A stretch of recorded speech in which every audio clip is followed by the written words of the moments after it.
E agora a gente vai falar um pouquinho então sobre a relação do povo charrua com o colonizador, né? Se a gente for fazer um paralelo assim entre charrua e minuano, os primeiros europeus com quem o povo charrua teve contato foram os padres jesuítas. E o povo minuano tiveram contato primeiro com os portugueses. Bom, mas uma característica em comum, né, do povo charrua e do povo minuano diante da presença do europeu é que eles não vão aceitar, em hipótese alguma, a religião do colonizador. Eles não vão aceitar serem catequizados pelos padres jesuítas, né? Isso já de início, então, já marca uma relação conflituosa, né? Assim, muito possivelmente grupos isolados foram catequizados, foram reduzidos, né? Mas de maneira geral a postura do povo charrua vai ser essa. Bom, outro aspecto muito importante vai ser a introdução do gado em território charrua, gado trazido pelo europeu, né? Então, em termos de alimentação, o gado vai praticamente substituir a fauna local, né? As emas, os veados, os derivados do gado vão passar a incorporar as vestimentas dos índios charrua, as moradias, né? Eles vão, aos pouquinhos, eles vão criando uma dependência muito grande no gado, né? O gado que era propriedade dos colonizadores. Então aí entra um ponto muito importante. Os índios, eles não tinham noção de propriedade privada. Então, se eu estou com gado na minha frente, por que não usufruir? Né?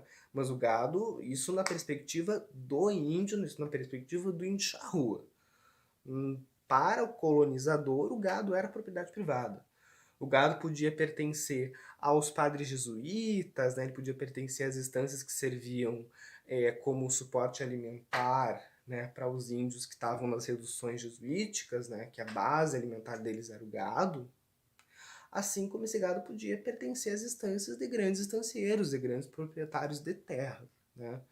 Então, uh, a presença dos índios charrua vai ser um fator de incômodo muito grande, né?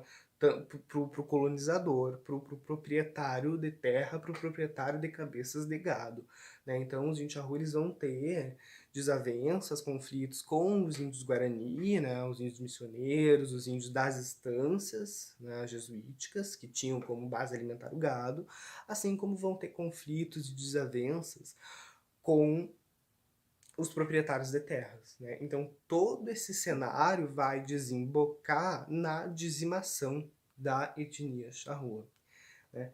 E agora é o seguinte, vocês vão ter acesso às fontes que eu usei para pesquisar isso aqui, gravei esse vídeo, é óbvio, né?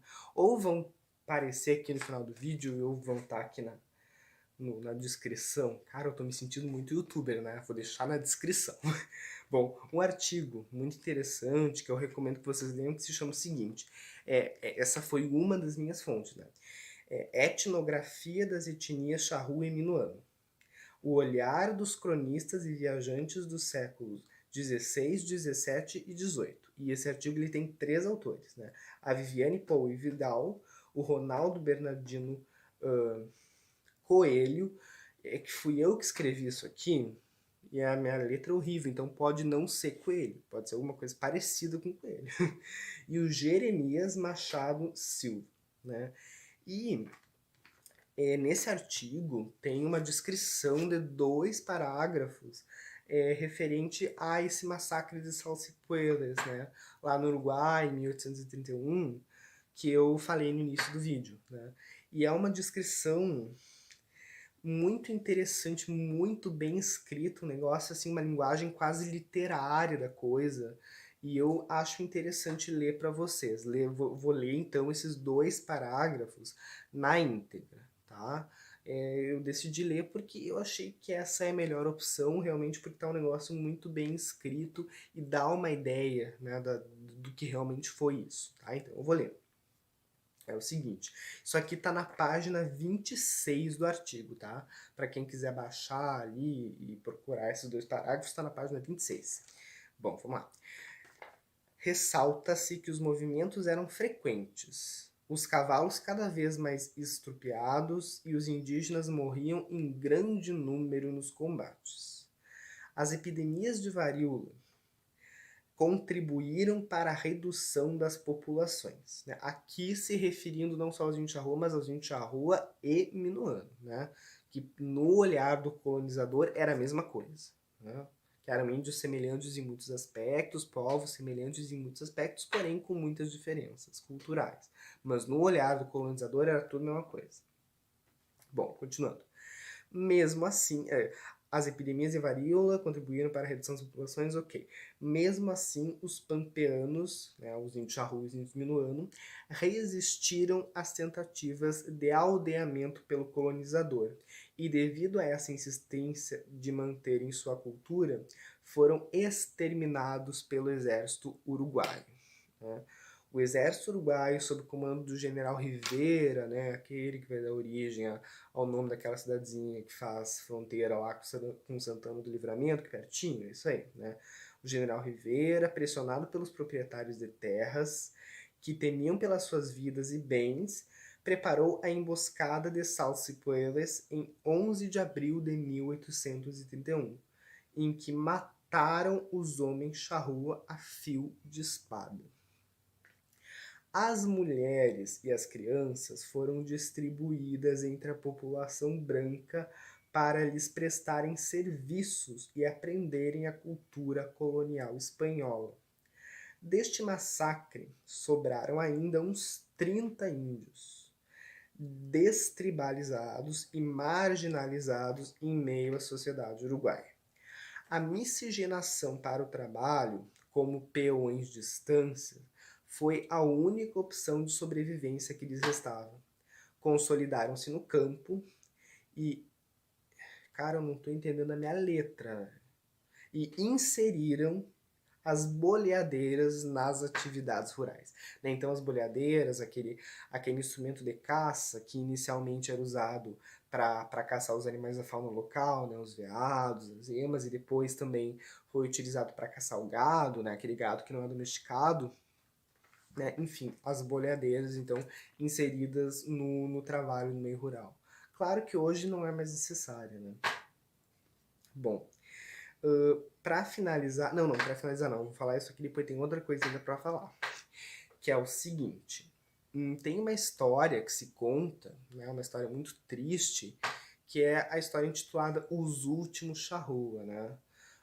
Conta-se o seguinte, que no final do século XIX, alguns índios charrua sobreviventes aí dessas batalhas, desses massacres, né, desse etnocídio, né, que é o termo mais adequado, né, a dizimação de uma etnia é um etnocídio, né, eles foram levados, os supostos últimos charrua, né, foram levados para a Europa, né, e tem a fotinho deles aqui, provavelmente no navio, vai estar aqui em algum lugar, né, que então foram levados, se eu não me engano, 3 homens, uma mulher e um recém-nascido para a Europa para serem expostos em circos, em festivais de aberrações, né, porque, enfim, os traços físicos deles eram muito estranhos aos europeus, né, então eles foram levados para a Europa e dentro de meses acabaram morrendo em consequência de doenças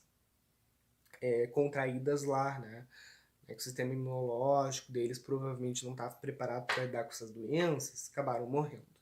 Bom, então, tudo isso que eu falei agora é um cenário muito triste da nossa história, não necessariamente enquanto brasileiros, né, porque a batalha de Salsipuelas, o massacre de Mataorros também, que a gente observa na literatura, aconteceram no Uruguai, mas diz respeito à nossa história enquanto sul-americanos, né? E, bom, mas no final das contas, há alguns anos atrás, a FUNAI, né, a Fundação Nacional do Índio, reconheceu, deixa eu tomar mais um golinho aqui, reconheceu a aldeia Polidoro, em Porto Alegre, né, que é uma aldeia de indígenas que se dizem descendentes dos sobreviventes do massacre de Salsipuelas, né, que acontece, pelo menos pelo que eles contam, né? Que eles sobreviveram, então eles cruzaram a fronteira do Brasil e se instalaram na região das Missões, né? Diante disso, eles tiveram que viver uma vida no anonimato, eles tiveram que abdicar da sua cultura para sobreviver, né? E hoje, então, se fixaram lá na aldeia Polidoro, que foi reconhecida pela FUNAI como um território, como uma aldeia indígena, né? Então, provavelmente os indígenas, os índios charrua, estão vivos, né? Não foi uma...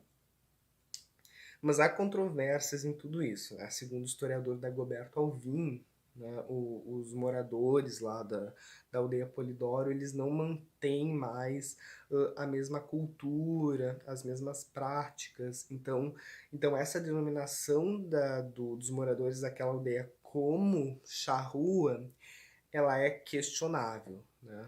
Bom, mas enfim, só jogo isso no ar. Quem quiser saber um pouco mais, vai ter aí alguns links, ou aqui no final do vídeo, em algum lugar na descrição, sei lá, vai ter. Né? E quem quiser pesquisar pode ir, pode se aprofundar. Super recomendo que faça isso. E agora a gente fica por aqui. Até mais.